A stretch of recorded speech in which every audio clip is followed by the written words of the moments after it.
My friend heard something they shouldn't have. Now they're being hunted. The bell above the door jingled like a wind chime caught in a squall. I looked up from my mug just in time to see Rowan step inside, trailing rain. They stood in the doorway for a moment, silhouetted against the storm, their long café au lait hair damp and curling at the ends, a scarf wound artfully around their neck like a spell. "Rowan," I said, standing halfway, unsure if we were hugging people anymore. We weren't. They gave me a crooked smile and a little wave, then slid into the booth across from me, their coat dripping gently onto the floor. The cafe was one of those places that felt like it had been decorated by a sentient raccoon with a Pinterest account. Mismatched chairs, fairy lights in mason jars, a chalkboard menu with too many doodles. It smelled like cinnamon and burnt espresso, and the storm outside made the windows rattle like they were trying to join the conversation. "You look," I paused, searching for a word that wasn't haunted. "Like I've been living in a lighthouse with only ghosts for company," Rowan offered, voice dry as the biscotti in the jar by the register. I laughed, but it didn't quite reach my chest. I was going to say windswept, but sure, that too. They smiled again, but it was thinner this time. Their fingers wrapped around the mug I slid toward them, something herbal and steaming, the color of moss. Thunder cracked outside, and they flinched, just slightly. We chatted for a few minutes about my job, their travels, the barista's new mustache. But the whole time I could feel it, something coiled behind Rowan's eyes, something that made their usual eccentricity feel off-kilter, like a violin just slightly out of tune. Finally, I leaned in. "Rowan, what's going on?" She looked down at her tea, then out the window where the rain was coming down in sheets. For a moment I thought she wouldn't answer. Then she sighed, long and slow, and began to speak. "You know I like being alone outside, right? Like really alone. No phone, no flashlight, just me in the dark?" I nodded. "You've always been like that. You used to say the forest was your favorite kind of silence." Rowan smiled faintly. "It still is, but it's not silent. Not really. That's the thing. I've always had this, I don't know, trick, gift. I can hear everything. Not just like, oh, there's an owl. I mean, everything.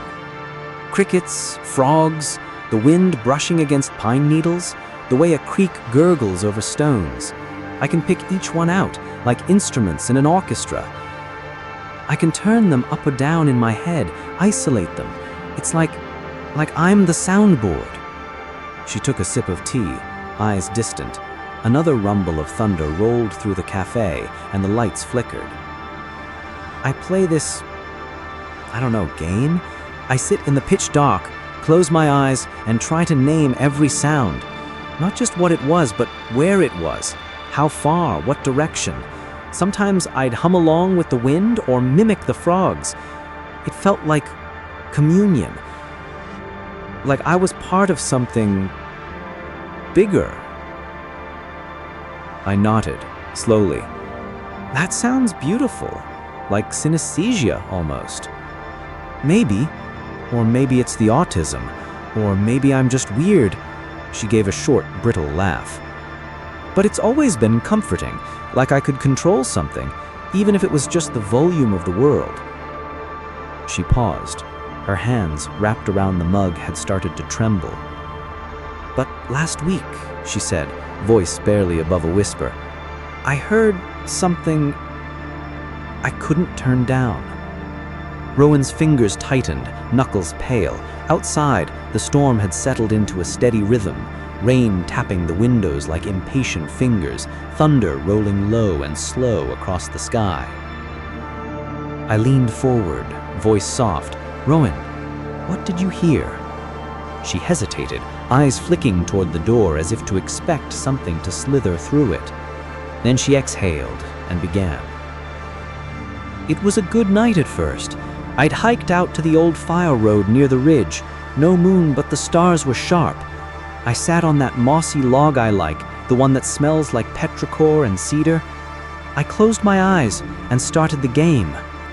She smiled faintly, eyes distant. I could hear everything. The creek was giddy, bubbling like it had secrets. Crickets chirped in overlapping rhythms like a round. A fox trotted past, its paws whispering against the leaves. There was an owl, Bard, I think, calling from the east. Even the wind was kind, brushing through the trees like a lullaby. I felt held. I nodded, letting the silence stretch. And then, Rowan's smile vanished. Then I heard something else. Thunder cracked, sharp and sudden. Rowan flinched. It wasn't an animal. It wasn't wind or water or anything I've ever heard in the woods. It was wrong. What did it sound like? I asked gently. Rowan's eyes were wide now, pupils dilated. It was like a voice, but not a voice. It had rhythm, but no words. It was wet, slippery, like someone whispering through a mouthful of mud. It came from everywhere and nowhere. It echoed, but there was nothing to echo off of. She paused, breathing shallow. It was low, not loud but heavy, like it was pressing against my ears from the inside. I felt a chill crawl up my spine. "Did you try your sound trick?" "I did," she quickly. "I tried to turn up the creek, the crickets, the owl. I tried to drown it out, but it wouldn't go. It was like it was inside. Like it had found a way in."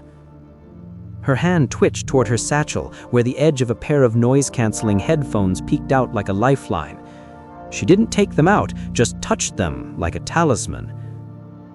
I even tried to isolate it, to pull it apart, analyze it, but it didn't behave. It didn't follow the rules.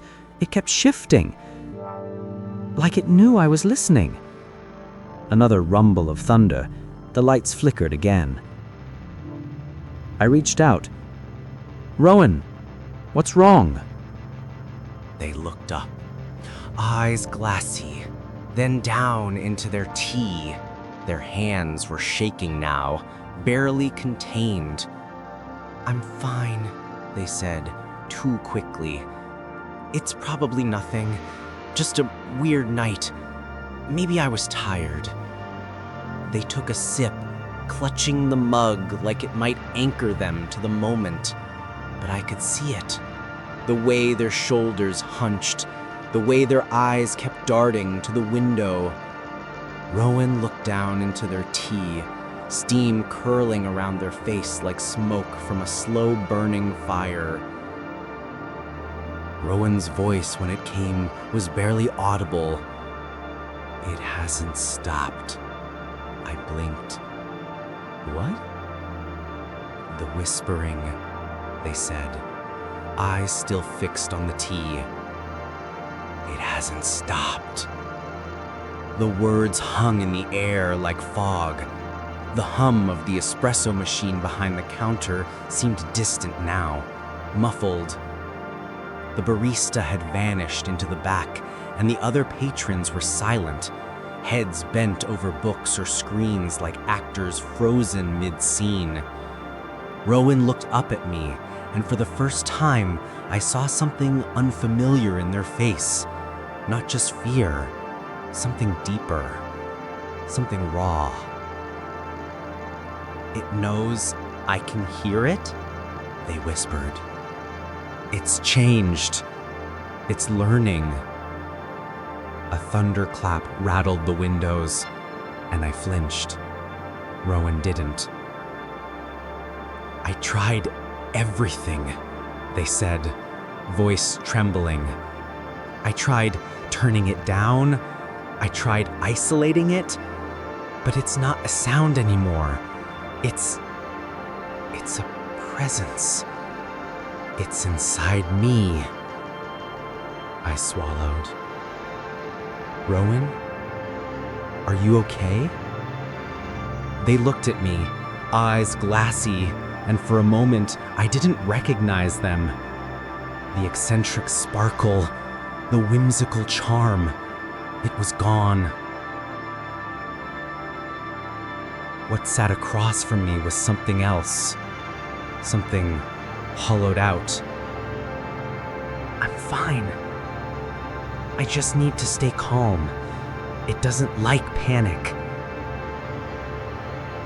The lights flickered again. The rain outside grew louder, like static turned up too high. And I realized, with a chill that settled deep in my spine, that Rowan wasn't just afraid. They were being hunted.